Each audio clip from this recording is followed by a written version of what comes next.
hungry. It is not the kind of hunger that can be ignored with a sigh and a glass of water. It is a gnawing, hollow ache that twists your stomach and blurs your vision. Your hands tremble as you press them against your sides, as if you could push away the emptiness.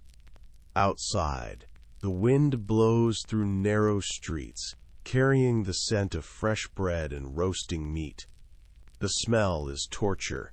Your belly growls. You swallow, tasting only bile. You are a thief, though not by choice. Tonight, you will steal to survive. You will slip into shadowed alleys, dodge watchmen with lanterns, and reach for what is not yours. In your world, theft is a crime, but so is starving. Punishments are brutal. Stocks, mutilation, even hanging. The risk is high. The moral questions weigh heavier than the loaf you will snatch. But hunger has a louder voice than conscience. Your life as a thief did not begin with malice. It began with hunger. You were born in a small village on the edge of a lord's estate. Your father was a serf, tied to the land. Your mother died when you were 8, taken by fever. The Lord demanded most of your family's harvest as rent. You learned early that the difference between obedience and starvation is thin. When the harvest failed after a summer of rain, the thin line snapped. You watched your youngest sister waste away. You were 12. You went to the manor house and begged for grain. The steward turned you away. That night, driven by desperation, you crept into the Lord's granary. You filled a sack with barley and ran. The next day, you ate pottage. Your sister lived another month. Your father beat you when he discovered the theft, but he also ate the stolen grain. The taste of stolen barley on your tongue was sweet and guilty. You learned that law and survival can be at odds. When winter came and the stores dwindled, you stole again. You pilfered turnips from the field, eggs from the hen roost, and apples from the orchard. You became adept at moving silently. You watched where the steward placed the key. You timed his snores. Stealing was easier than watching your family starve. It was also thrilling. Your heart raced. Your breath came in shallow bursts. You felt alive. The world narrowed to the present moment. The creak of a door, the shine of a lantern, the weight of a sack. You did not think of punishment. You thought of hunger and love. As you grew older, hunger was not your only motivation. Taxes increased, tithes multiplied. The Lord took more. The Black Death came, killing half the village. The survivors were forced to work harder to pay the same rent. The fields were filled with bodies. People prayed to saints and burned herbs. When your father died, the bailiff demanded a hiriot, your father's best cow, as payment for his death. You had no cow. The bailiff took your goat. Your anger replaced hunger as fuel. You left the village and headed toward the town, swearing never to be a serf again. You thought you could sell your labor. You did not know that in town, the guilds controlled work. A stranger with no apprenticeship had little chance. The town was a maze of timber-framed houses leaning over cobblestone streets. The air smelled of ale, dung, and fish. You slept in alleys, you begged. People passed without looking. You watched the wealthy merchants carry bolts of cloth and baskets of bread. You envied the apprentices with their leather aprons and full bellies. You realized you could either starve with honor or steal with shame. You chose the latter. The town offered more targets: market stalls, bakeries, taverns. It also offered more risks: night watchmen, stocks, public humiliation. Your career as a medieval thief had begun. The first time you stole in town, it was from a baker. You had been watching his stall for days. He was a portly man with flour on his beard, and a wife who talked more than she listened. He set his loaves out on a table, covered with a cloth. He sold them quickly. He often argued with customers about prices. During one such argument, you saw your chance. You slipped behind the table, reached under the cloth, and grabbed a loaf of bread. It was still warm. You stuffed it under your tunic and walked away as casually as you could, your heart pounding. You made it to an alley, broke the loaf in half, and ate the first bread you had tasted in days. It was dense and slightly underbaked. It was the most delicious thing you had ever eaten. Guilt followed pleasure. You thought of the baker's children going hungry because of you. Then you thought of your own hunger. You rationalized that the baker would not miss one loaf. You decided to steal again, but from someone richer. You targeted a merchant who sold spices. His stall was covered with tiny jars of saffron, pepper, and cloves. Each jar was worth more than you would earn in a year as a laborer. You watched him weigh spices on brass scales. You knew spices were locked away at night. You planned to steal during the day. You waited until a noblewoman with a veil approached the stall. The merchant bowed and fussed. You saw a jar of cinnamon near the edge. You brushed past, knocked the jar over, and in the chaos, slipped a small pouch of pepper into your sleeve. You sold the pepper to an apothecary. The apothecary raised an eyebrow, but paid you half its worth. You bought bread, cheese, and a bit of meat. For a week, you ate like a king. Your success did not go unnoticed. The Lord was furious. He swore to catch the thieves. He hired more watchmen. He offered a reward for information. He ordered that anyone caught stealing would lose a hand. The town buzzed with fear. You continued to steal, but with greater caution. One evening, as you crept into a warehouse to steal sacks of grain, you heard footsteps. You froze behind a barrel. A lantern's glow grew brighter. A watchman entered, humming a tune. He set his lantern on a crate and began relieving himself against a wall. You exhaled quietly and tiptoed toward the door. Your foot caught on a rope. A stack of crates shifted. Wood creaked. The watchman turned. "Hey!" he shouted. You bolted. He chased you, shouting for help. Lanterns flickered as other watchmen joined. You darted through the warehouse and out into the street. Your feet pounded on cobblestones. Your breath came in bursts. You turned down an alley. Dead end. You looked up. A wooden beam jutted from a house. You jumped, grabbed it, and pulled yourself up onto a balcony. Below, the watchman cursed. You ran along the balcony, leapt onto a thatched roof, and slid down the other side. Straw scraped your hands. You landed in a pile of manure, the smell strong. You did not care. You pushed yourself up and ran. The chase continued through gardens and courtyards. A dog barked. A woman screamed. You knocked over a barrel of eels, sending them slithering across the stones. A watchman slipped, cursing as he fell. You felt a rush of triumph. You turned a corner and collided with a wall of muscle. A man's arms wrapped around you. He dragged you to the ground. You struggled, kicking and scratching. He grunted and held on. More hands grabbed you. They tied your wrists. Lantern light blinded you. "Gotcha," a voice said. You were caught. They threw you in a cell. It was dark, damp, and stank of urine. Rats scurried. Your hands were bound. Your stomach churned with fear. You thought of your first theft. You thought of your family. You thought of the baker whose bread you stole. Was this worth it? You did not know.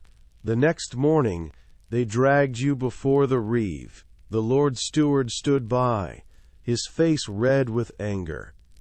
A crowd gathered. Children pointed. Women whispered. Men spat. The reeve read the charges: theft, evasion, harm to a guard. You said nothing. Your fate was sealed. The Lord ordered that your hand be cut off. As an example, they led you to the market square. A block of wood stood ready. The executioner sharpened his axe.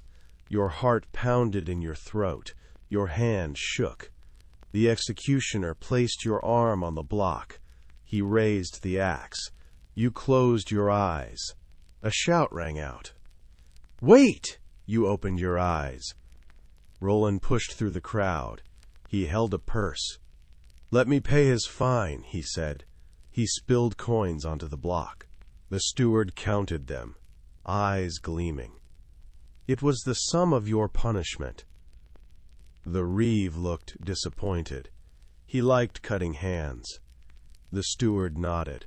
"Take him to the stocks instead." You were locked in the stocks, wooden boards with holes for your head and hands.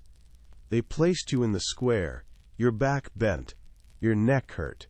People threw rotten vegetables. Someone threw a stone. It hit your temple. Blood trickled down.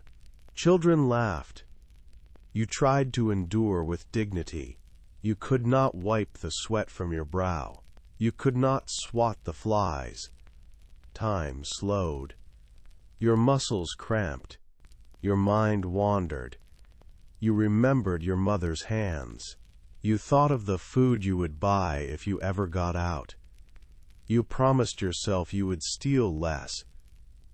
When the sun set, they released you. Your arms ached. You stumbled home. You slept like the dead. The threat of mutilation and hanging remained. A fellow thief, a woman named Magda, was caught stealing a chicken. The Lord decided to make an example. They hanged her in the square. You watched as her feet kicked, as her face turned blue. You felt sick. Roland told you to stay away from the gallows, but you could not look away. You realized how thin the line was between life and death. Each theft could be your last. You considered leaving. But where would you go? The road offered bandits and starvation. The town offered theft and stocks.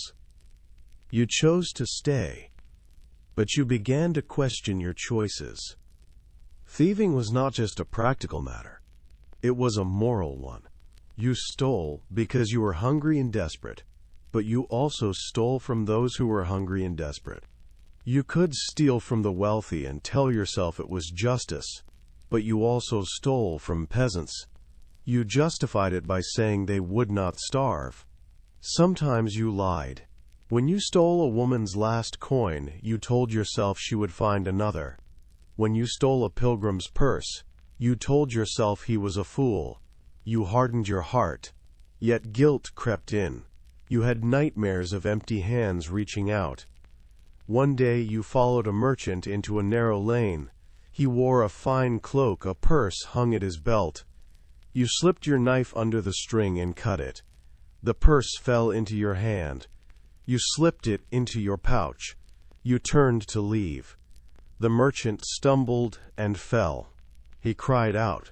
You realized he was blind. His cloak was old, not fine. The purse contained his day's earnings. He had been saving to buy medicine. You froze. You could keep the money and buy food, or you could return it. You thought of your past. You thought of Magda's body swinging. You turned back, placed the purse in his hand, and vanished. Your stomach growled louder than ever that night. Another time, you and your partner robbed a drunk. He staggered, singing, his purse jingling. You relieved him of it. In the purse you found a small silver ring. You showed it to Roland. He shrugged. "Sell it," he said. Later, a woman came to the guild house, tears streaming down her face. She begged for help. The ring had been her mother's. She had given it to her husband as a token. He had lost it. She would do anything to get it back. Roland looked at you. You gave her the ring. She kissed your hands and wept. You felt a warmth in your chest. You realized you could choose what kind of thief you were. You could be cruel or kind. The choice did not erase the wrong, but it mattered. Life as a thief was lonely, but not always. You made friends. Magda, before she was hanged, had a laugh that echoed through the alleys. She could climb like a cat and steal a chicken without a cluck. She taught you how to whistle like a nightingale to signal safety. She told you about her children left in a village. You promised to send them money. You never did. You still see her smile in your dreams. There was Tomas, a pickpocket who could steal a belt without untying it. He liked to gamble. He lost more than he won. He would slip you coins when he had them. When he didn't, you shared your bread. Friendship among thieves was complicated. You trusted each other with your lives but knew that loyalty was fragile. Betrayal was a constant threat. One night, a new member, Pietro, approached you. He whispered that Roland was planning to double-cross the guild and keep a chest of coins for himself. He said you should help him overthrow Roland. You were tempted. More coin. More power. But something felt off. You told Roland. Roland confronted Piotr. Piotr confessed he was a spy for the Watch. He was paid to sow discord. The guild dealt with him. You never saw Piotr again. You learned that loyalty was precious. You valued it more. Betrayal came in other forms. One cold winter, food was scarce. The guild's stash was low. Some members began stealing from each other. A cloak went missing. A loaf disappeared. Suspicion flared. You found yourself looking at friends with doubt. Roland called a meeting. He reminded everyone of the rules. He shared his own bread. The tension eased. You realized that poverty breeds betrayal. You also realized that generosity breeds trust. You tried to be generous when you could. You shared stolen apples with street children. You left coins at the church. You hoped that when you needed help, others would remember. Eventually, your luck ran out again. It was during a miserably cold winter. Snow fell thick and wet. The market stalls were empty. The guild's coffers were depleted. You were hungry and desperate. A familiar feeling. You decided to steal a goose from a noble's kitchen. It was foolish. The noble's house was well guarded. But hunger clouded your judgment. You snuck through the garden, past the frozen herbs and into the pantry. You grabbed a fat goose and tucked it under your arm. As you turned to leave, you knocked over a stack of pewter plates. The crash echoed. Guards rushed in. They seized you. The goose flapped and honked. They dragged you before the noble. He looked at you with disgust. "Hang him," he said. The trial was swift. There was no jury, no defense. The reeve read the charge. You confessed. The punishment was death by hanging. Roland tried to pay your fine. The noble refused. "Too many thieves," he said. "The law must be upheld." You were taken to the gallows. The gallows stood on a hill outside town. It was a wooden frame with a ladder and a rope. You climbed the ladder. Your hands trembled. Your legs felt weak. The cold wind bit your face. The crowd gathered. Some looked sympathetic. Others looked eager. A priest muttered last rites. You looked out over the town. You saw the alley where you first slept. You saw the church spire. You saw the roofs dusted with snow. You thought of your mother. You thought of your father. You thought of Magda. You thought of bread. The executioner placed the noose around your neck. The rope scratched your skin. It smelled of hemp. Your heart pounded. You felt urine trickle down your leg. The executioner asked if you had any last words. You wanted to say so much. You wanted to curse the Lord, to apologize to the merchant, to tell Roland thank you, to tell your sister you were sorry.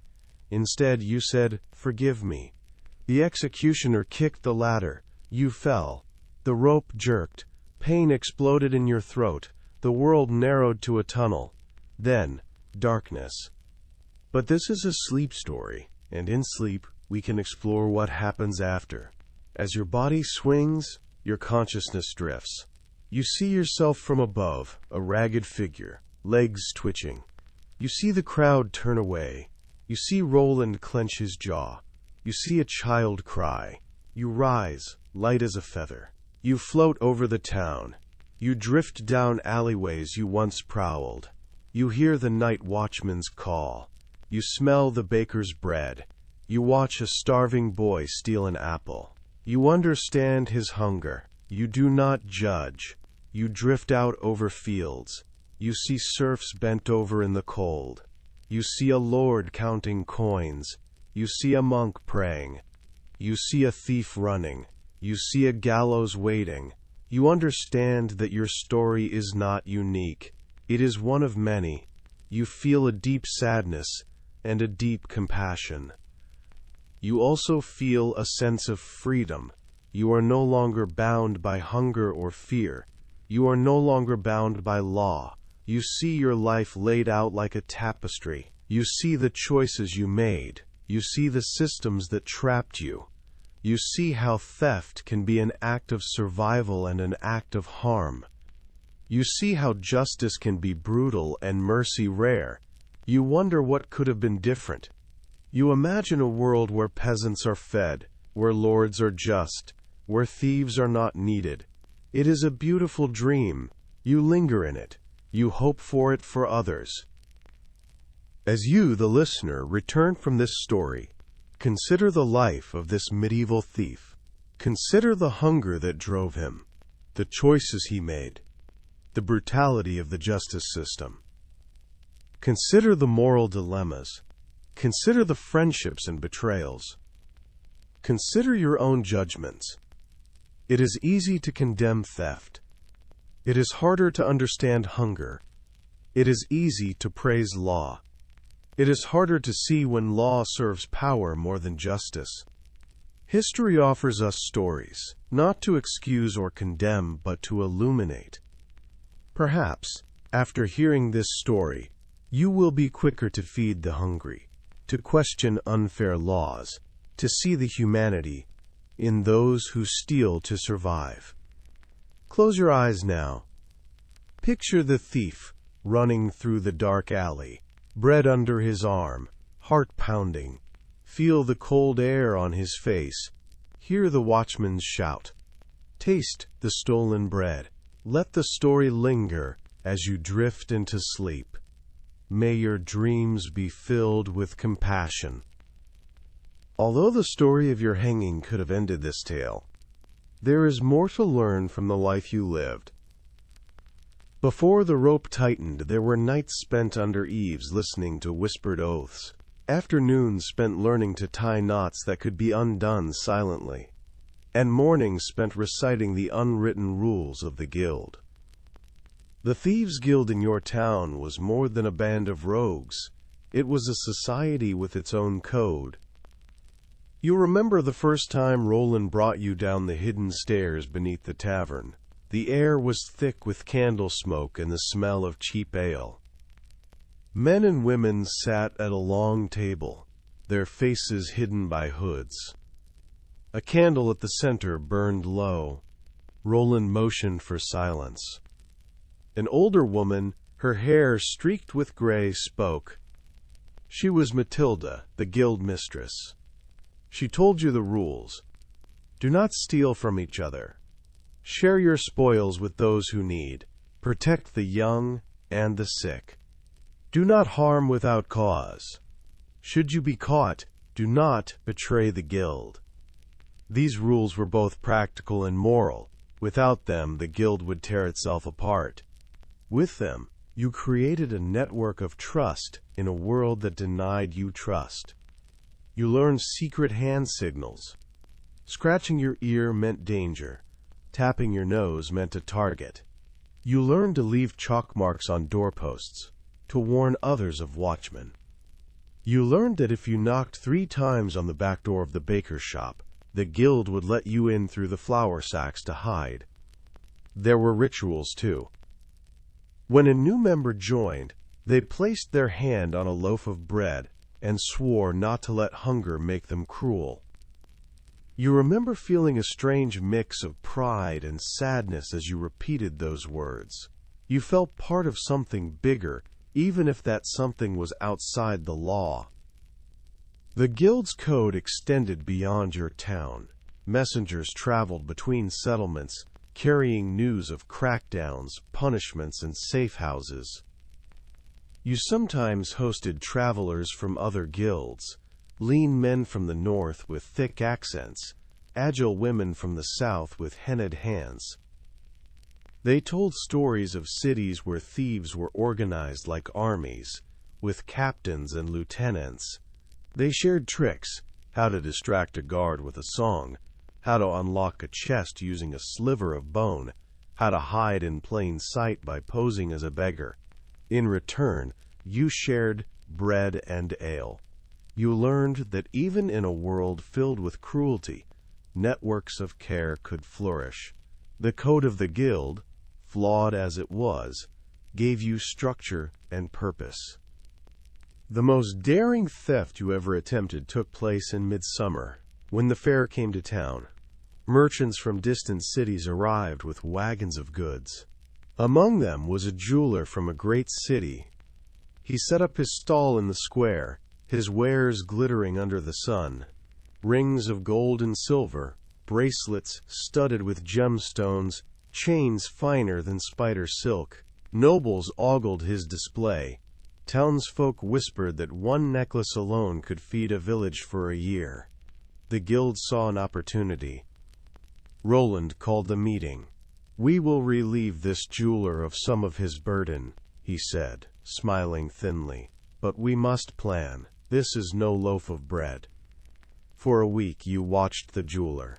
You observed when he opened his stall and when he closed it. You noted that he kept his most valuable pieces in a chest under the table, locked with 2 heavy padlocks. You befriended a young servant who swept the jeweler's quarters.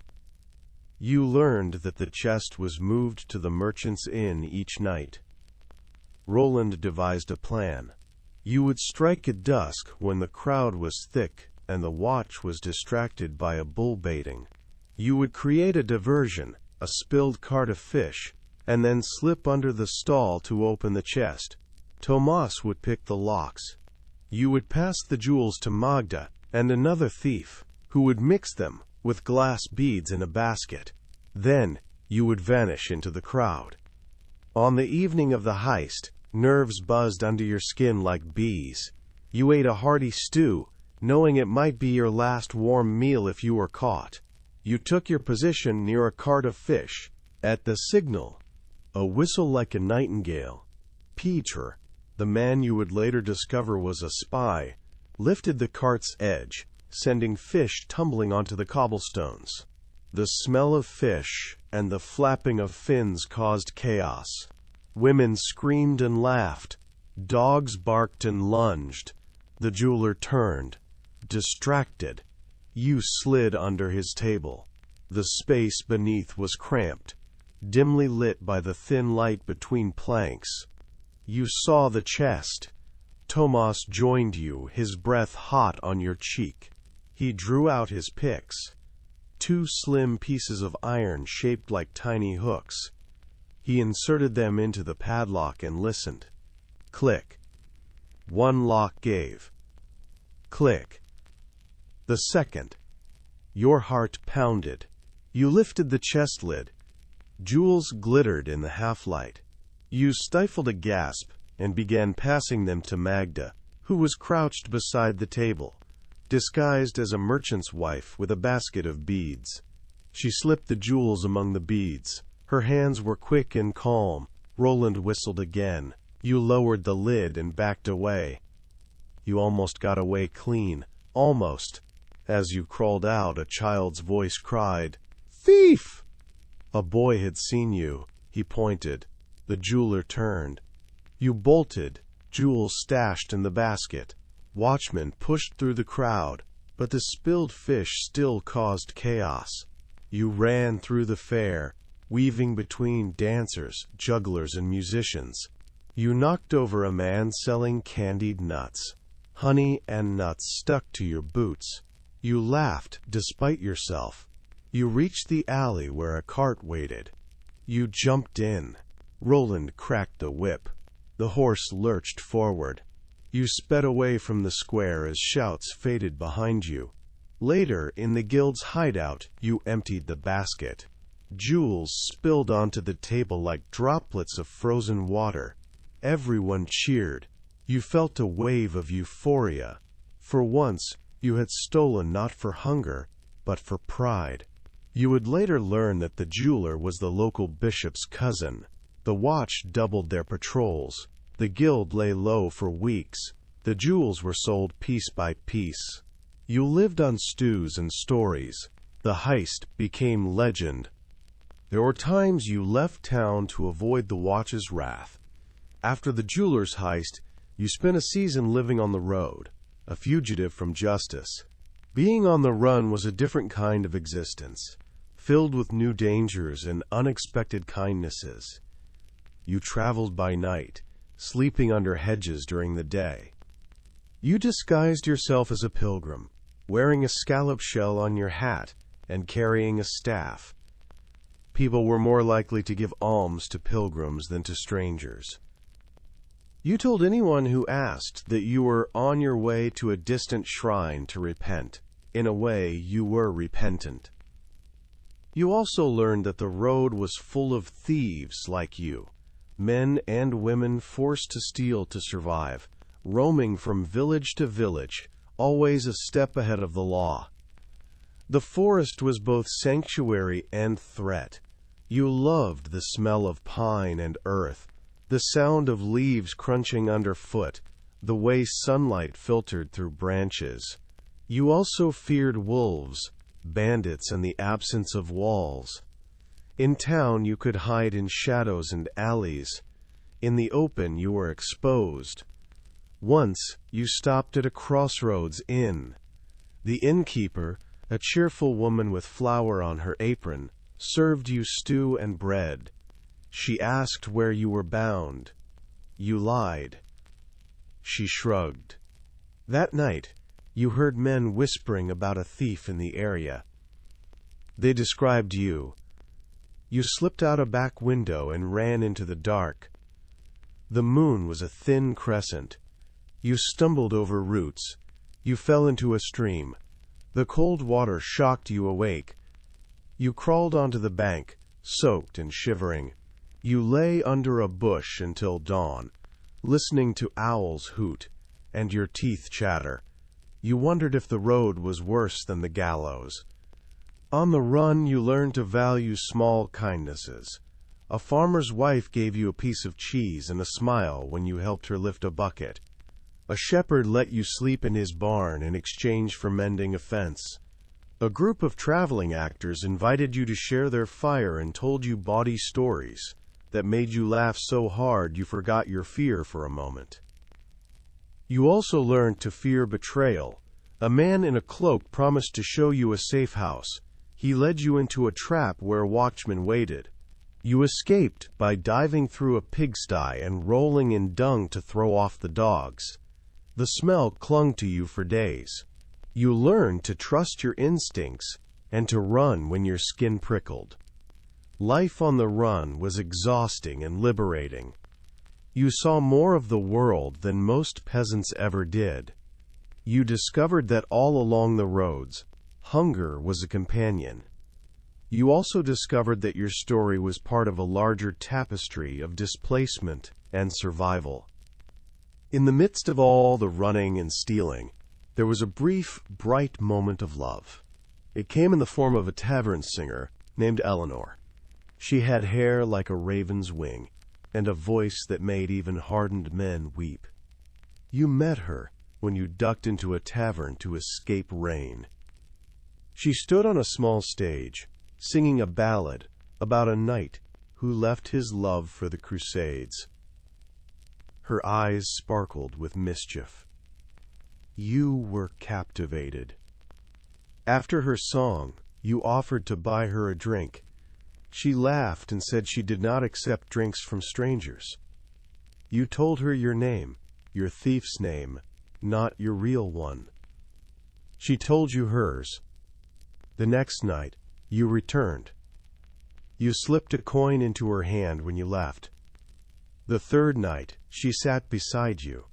You talked until the candles burned down. You told her you were a merchant's assistant. She told you she was on the run from a cruel husband. You both lied, and yet, in the space between lies, something true bloomed.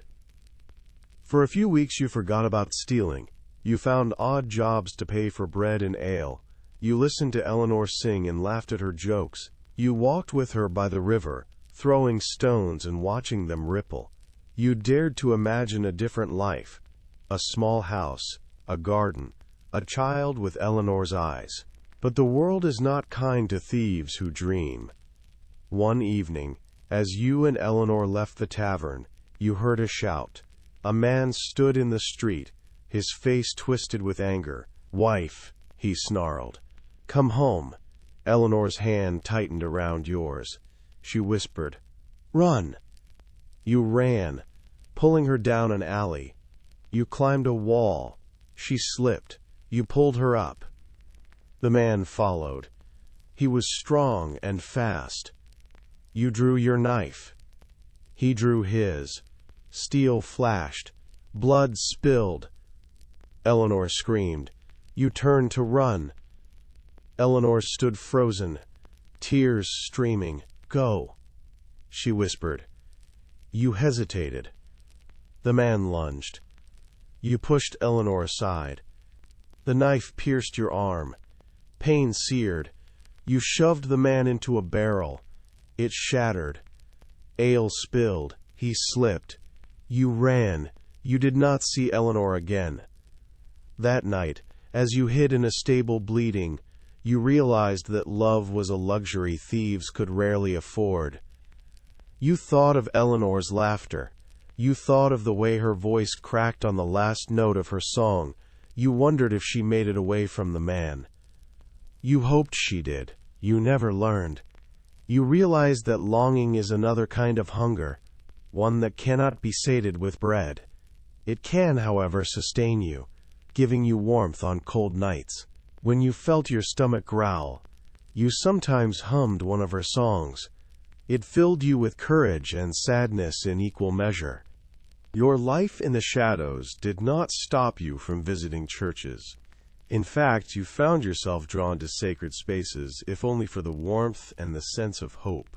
The churches of your town offered sanctuary to all, even thieves. You knew this because you had used their doors to escape watchmen. The clergy were not blind. They knew you were a thief. Sometimes, they looked at you with pity, other times, with disdain. Once, after narrowly avoiding arrest, you slipped into a church.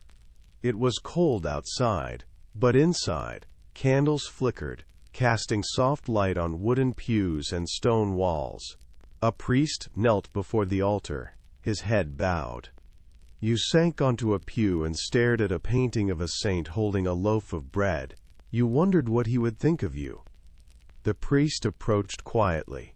He sat beside you. "You look troubled," he said. You laughed bitterly. "I am always troubled," you replied. He nodded.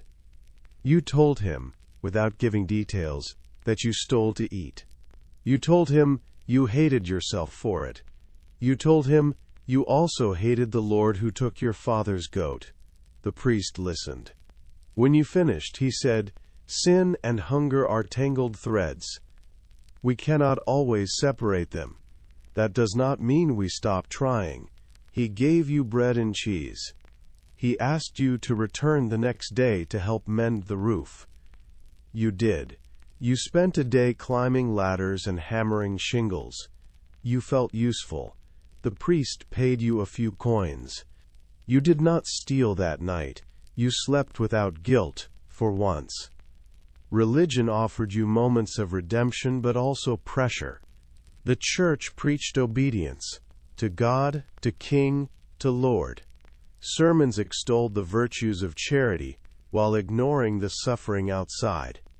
Yet there were monks who quietly gave bread to beggars, and priests who looked the other way, when you hid behind the altar. You wondered if they would continue to do so if they knew the full extent of your crimes. In confession you said, "I have taken what is not mine." The priest asked, "Why?" You said, "Because if I didn't, I would die." He was silent for a long time. Then he said, "May God forgive you for the harm you have done, and may God forgive those who made you desperate." You cried. It felt like rain washing dust off stone. Sleep is different when you live in fear of footsteps. You seldom slept in a bed. More often you slept on straw, on stone, or not at all. You learned to sleep lightly, like a cat, with one eye open. Every creak, every shout, every clang of armor could jerk you awake. You learned to tell the difference between the shuffle of a rat and the boot of a watchman. When you slept in barns, cows' breathing became your lullaby. In alleys, the drip of water was your metronome. In the forest, owls hooted you to sleep. You dreamed of bread, of running, of ropes and knives. Sometimes, you dreamed of your mother's face and woke up with tears on your cheeks. You never dreamed of owning a feather mattress. You could not imagine such a luxury. There were nights you could not sleep at all. On those nights you watched the stars. You learned the constellations. How Orion's belt pointed to the bright star Sirius. How the North Star stayed fixed while others moved. You felt small and grand at the same time. You wondered if anyone else was lying on the ground looking at the same stars. You thought of Eleanor.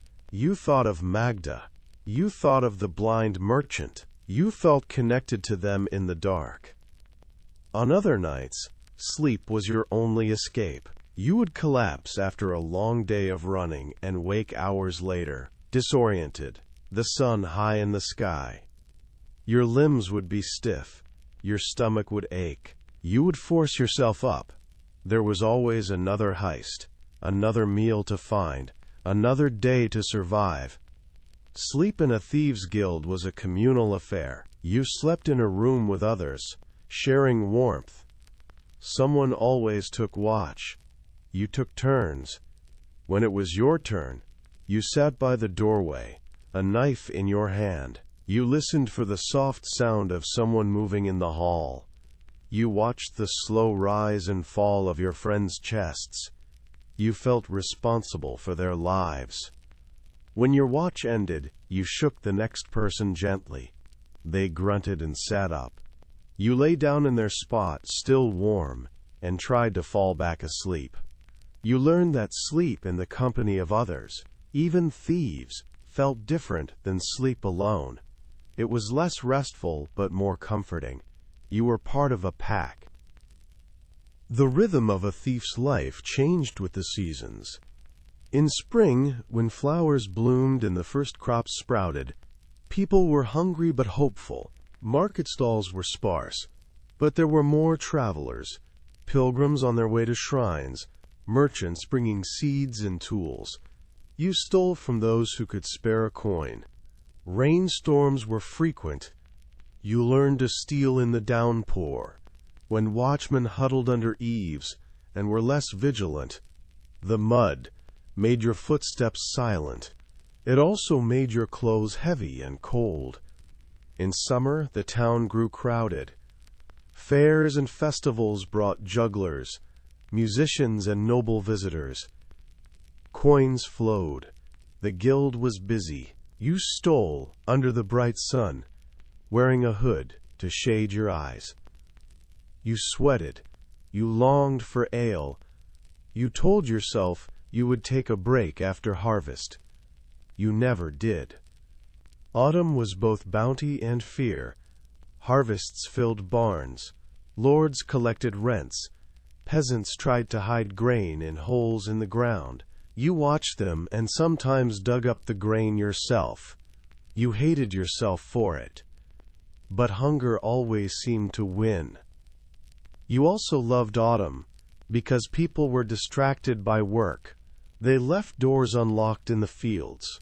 You slipped into houses, took a loaf or a bit of cheese, and left without being seen. You stole apples from orchards. You ate so many that your stomach hurt. You laughed. In winter, stealing was hardest. The cold slowed your fingers. Snow left tracks. People stayed inside. Hunger gnawed deeper.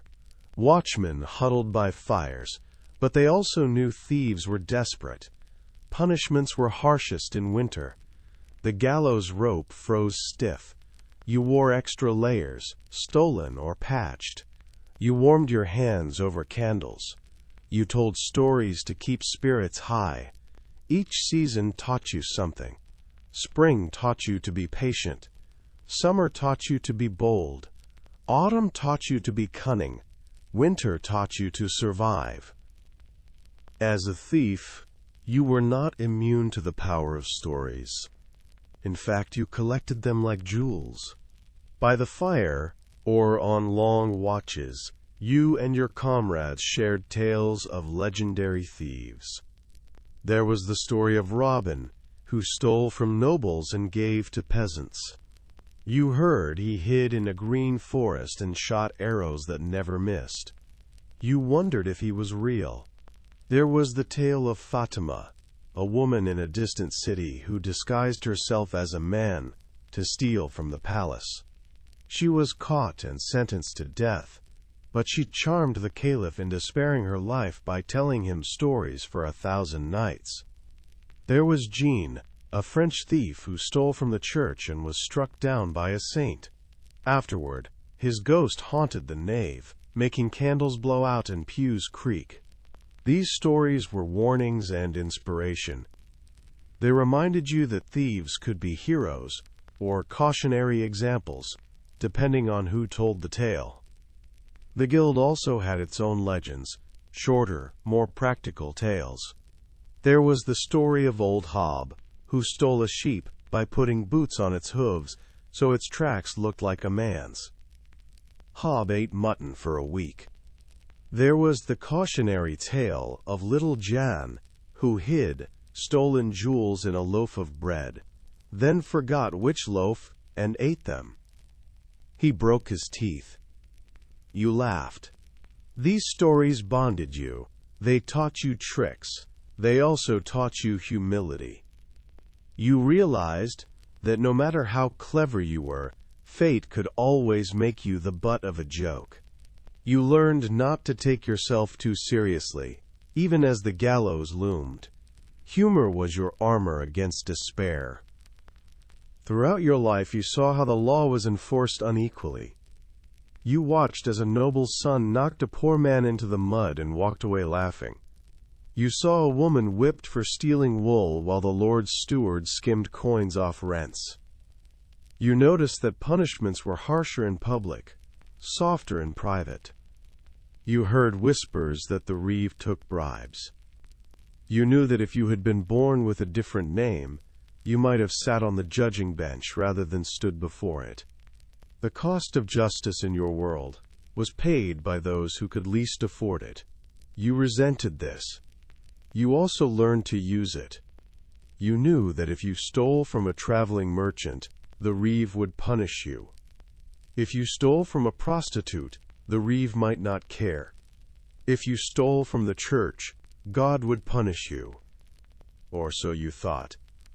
Fear of divine retribution kept you from taking the silver chalice in the chapel. Fear of the Lord's wrath did not stop you from taking his goose. You occasionally saw glimpses of fairness. The day Roland paid your fine, You realized that money could balance the scales of justice, if only temporarily. The day the priest gave you bread, you saw mercy. The day you returned the blind merchant's purse, you created your own justice. You decided that sometimes justice could be in your hands. When you stole from a cruel tax collector and left coins under the mat of a widow, you felt lighter. When you stole from a corrupt guard and spent the money on bread for beggars, you slept well. The law might not recognize your acts as justice, but you did. You embraced the idea that justice, like hunger, is subjective. It depends on perspective. You used your skills to shift a little bit of wealth downward. It did not change the system, but it made you feel human. There is always a question looming in a life like yours. What if? What if you had chosen a different path? What if the steward had given your family grain? What if the bailiff had let you keep your goat? What if you had become an apprentice to a cooper or a blacksmith? In another world, you might have learned to hammer iron into horseshoes. You might have married Eleanor and listened to her sing while you mended barrels. You might have prayed every Sunday and never learned the feel of a purse in your palm. That world exists in your mind, a quiet lane, lined with neat cottages and gardens. In that world, hunger is a rumor, not a constant companion. You sometimes glimpsed these alternate paths in the lives of others. You saw Tomas's younger brother, who apprenticed as a tailor. He worked long hours but received meals and a roof. He did not have to steal. You envied him. You also saw the son of a lord, drunk and arrogant, who never knew hunger and yet hurt people for sport. You did not envy him. You realized that morality is not determined by wealth. You wondered if you would have been kind or cruel if you had been born rich. You like to think you would have been kind. The truth is, you will never know. The choices you made were shaped by the choices denied you. Thinking about alternate paths can be comforting, but it can also be a trap.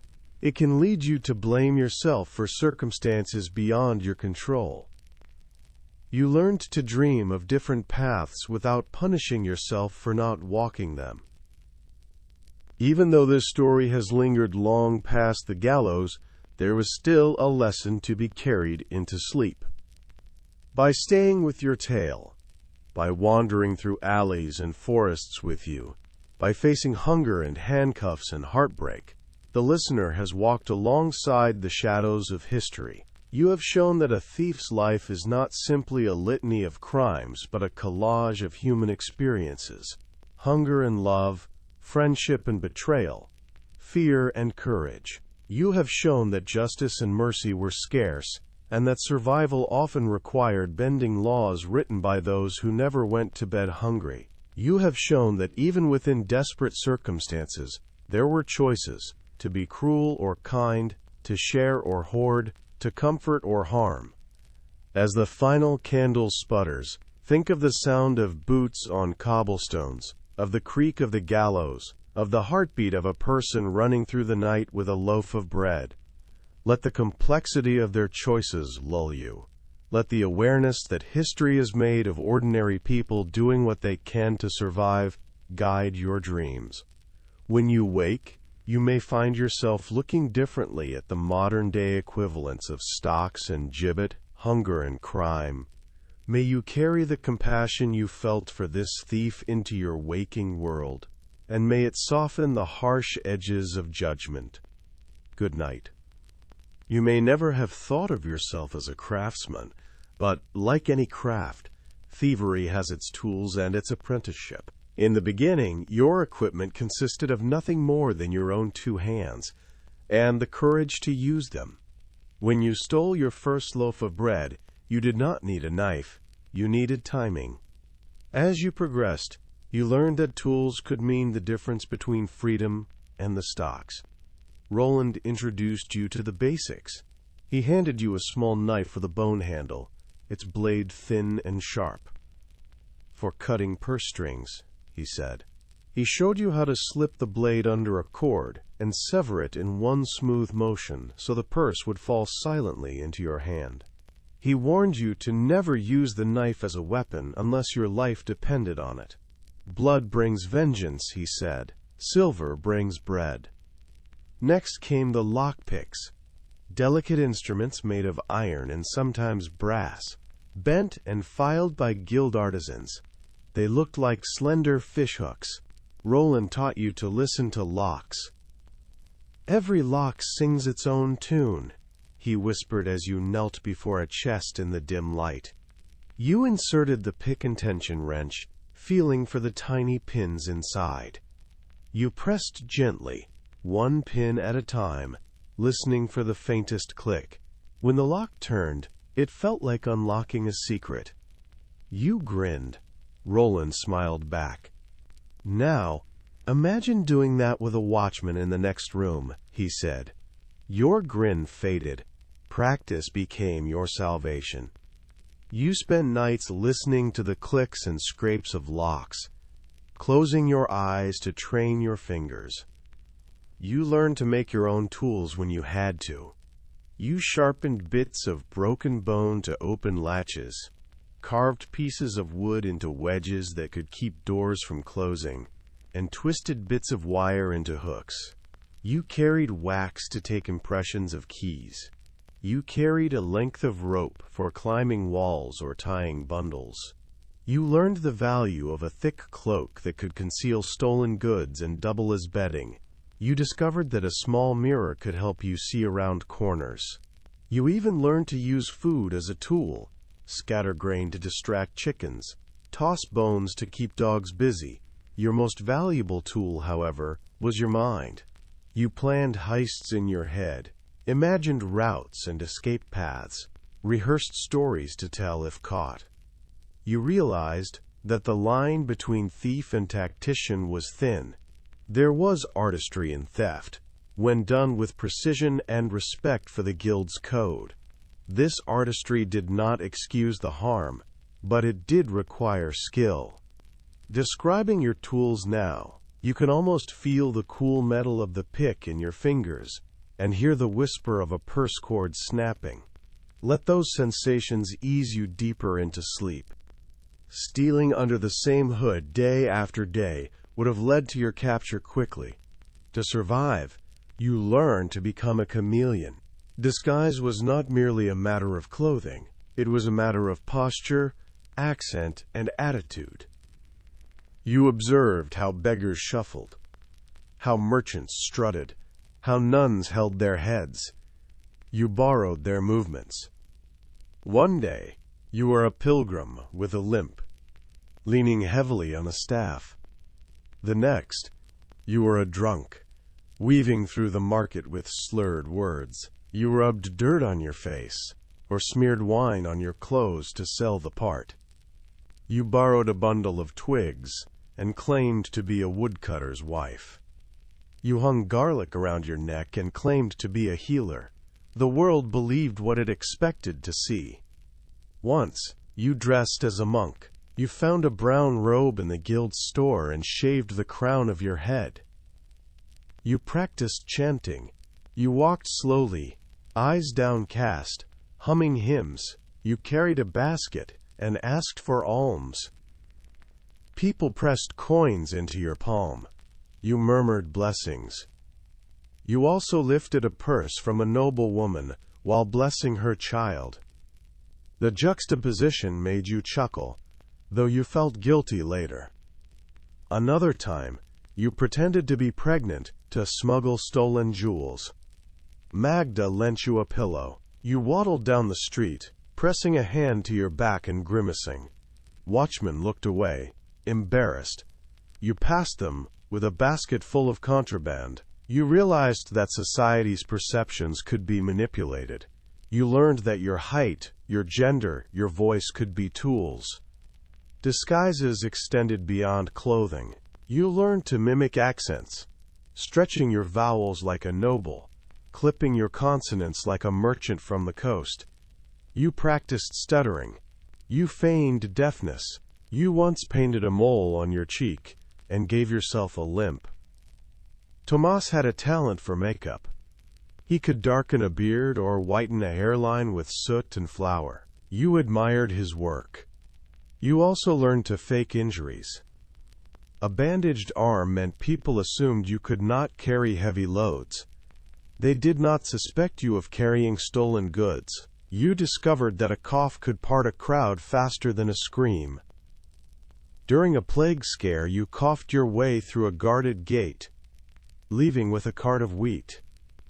The guard crossed himself and fled.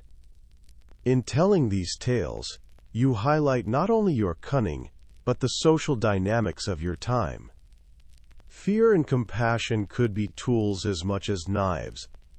Remembering them now, you feel the weight of the pillow under your tunic and the itch of fake hair on your face. They were part of your armor. The medieval market was your classroom, your hunting ground, and your theater. Imagine it now. Early morning mist rising from cobblestones, merchants shouting prices, chickens clucking, geese honking, pigs squealing. The air is thick with smells: fresh bread, fish, tallow candles, human sweat. Women in woolen dresses haggle over cabbages. Men in leather boots discuss the price of iron nails. Children chase each other with sticks. Dogs sniff at dropped meat. A juggler tosses apples. A boy plays a pipe. And a priest raises his voice about sin. Over it all, bells toll from the church tower, marking the hours. To you, each sound is a signal, each smell a clue. The market teaches you where people keep their purses, how they hold their baskets, when they get distracted. You walk through this chaos, eyes scanning, ears tuned. You listen for the jingle of coins, the rustle of fabric. You watch for the heavy purse at a merchant's belt, or the loose coin purse hanging from a noble woman's girdle. You note how weight shifts when someone turns. You memorize the pattern of the watchman's patrols, how they pause at the tavern for a drink, how they linger near the blacksmith. You blend into the crowd, one more body in a sea of bodies. You stop at a stall, pick up an apple, ask its price, and while the seller's eyes are on the apple, your other hand slips under a cloth to pocket a wedge of cheese. You move on before the seller realizes. You drop the cheese into your sleeve. Your heart races. You feel alive. The market is also where you learn to read people. You saw the nervous twitch of a man who suspected he was being watched. You saw the glazed eyes of a woman in love, oblivious to her surroundings. You saw the wary glance of a foreigner clutching his purse. You played roles to fit the scene. When you stole from a fishmonger, you cursed and spit like the sailors he served. When you stole from a cloth merchant, you praised the fineness of his wool while slipping a packet of needles into your sleeve. You discovered that laughter could disarm suspicion. You once told a dirty joke to a butcher and slipped a sausage into your pocket while he threw his head back and laughed. He never noticed. The market stage required improvisation. It taught you to think quickly, to adapt to changing circumstances. It also taught you empathy. You saw hunger in others' eyes and sometimes left a coin on a stall when you could. You learned that stealing is easiest when you see yourself in the person you steal from. This knowledge sits heavy on your tongue as you taste the memory of spiced wine and salted fish.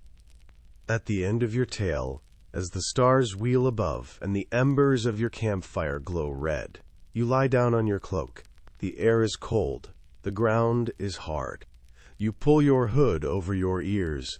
You have run long and far, stolen much and lost more. You think of the guild's hidden chamber, of Magda's laugh, of Tomas's deft fingers. You think of the jeweler's glittering chest, of Eleanor's song, of the blind merchant's purse. You think of the watchman's shout, of the sting of rope on your neck, of the priest's bread. Each memory is a pebble dropped into the well of your mind, sending ripples outward. You realize that though your life has been filled with shadows, it has also been filled with light, moments of kindness, humor, and human connection.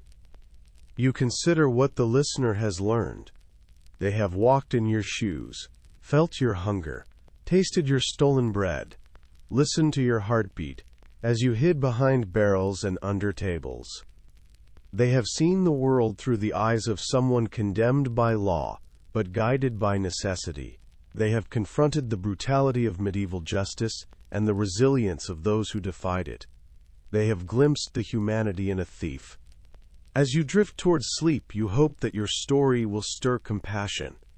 You hope that the next time someone hears the word thief, they will remember that hunger and injustice are often the unseen accomplices behind the crime. You hope that in some small way, telling your tale has righted a wrong, if only in the hearts of listeners. You close your eyes. The ground is uncomfortable, but you have slept on worse. You hear an owl hoot.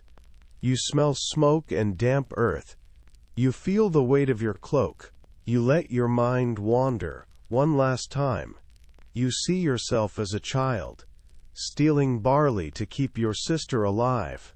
You see yourself as an old man, perhaps in another life, telling stories to children about a time when hunger drove men to steal. You smile. Sleep takes you. In your dreams, there are no watchmen, no gallows, no hunger. There is only a table filled with bread and cheese, a song in the air, and the knowledge that you are safe. May the listener drift into a similar dream now. Good night. When bodies are buried and gallows are taken down, stories remain. Long after your footsteps faded from the cobblestones, your tale lived on the lips of tavern patrons and in the whispers of children. Some said you were hanged, and your ghost still wandered the square, looking for the bread you never finished. Others swore you escaped and sailed to a faraway land where lords could not reach you. In one version, you became a highwayman on a road through the forest, robbing nobles and giving coins to beggars. In another, you confessed your sins, took holy orders, and spent the rest of your days brewing ale in a monastery. These stories say more about the tellers than about you. They reveal a longing for justice, for escape, for redemption. They also reveal a need to make sense of hunger and cruelty. There was the song of The Bread and the Blade, a ballad about a thief who stole bread to feed his sister and was caught by a cruel lord. In the song, the lord's heart softens, and he invites the thief to dinner. You never experienced such kindness, but the song gave people hope. Children sang it as they skipped rope. Mothers hummed it while kneading dough. A juggler at the fair juggled knives to its tune, drawing gasps. Your life became a morality play performed at church festivals. A boy in tattered clothes would run across the stage with a loaf, pursued by men with sticks.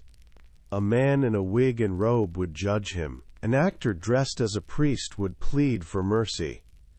Sometimes the boy would be pardoned. Sometimes not. The audience would cheer or boo. Your existence became a cautionary tale and a moment of catharsis. Stories have power. They can humanize or dehumanize. They can justify cruelty or inspire compassion. When you were alive, you feared the stories watchmen told about thieves. They called you vermin, rats that needed extermination. That language made it easier for them to beat you. But after your death, different stories emerged. Stories told by those who knew hunger. They described you as a rebel, a trickster, a victim of injustice. They admired your cunning, grieved your suffering, and used your name to question the status quo. Every time a mother told her child, "Remember the thief who stole to feed his sister," she imparted a lesson about empathy. Every time a boy whispered your name as he slipped an apple into his pocket, he felt a kinship with you. Your story became part of the cultural imagination. In the afterlife of stories, details blur and morals shift. You do not control how you are remembered. None of us do. The listener who has accompanied you through this long night now becomes a storyteller, carrying pieces of your life into their own dreams and conversations. Perhaps they will recount the time you returned a purse to a blind man. Perhaps they will describe the guild's code or the tools of your trade. Perhaps they will simply remember that hunger drives people to desperate acts. In this way, your life continues to matter. In this way, history is not static, but alive, shaped by those who care to tell it. As you, dear listener, drift deeper into sleep, imagine a distant future where someone hums a tune inspired by your tale.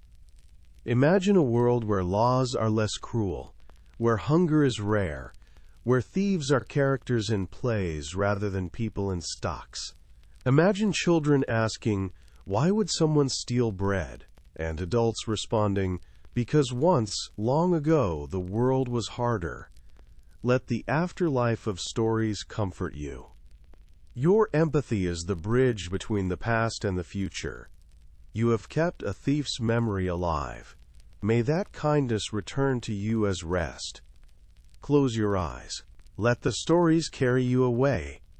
Good night, once more.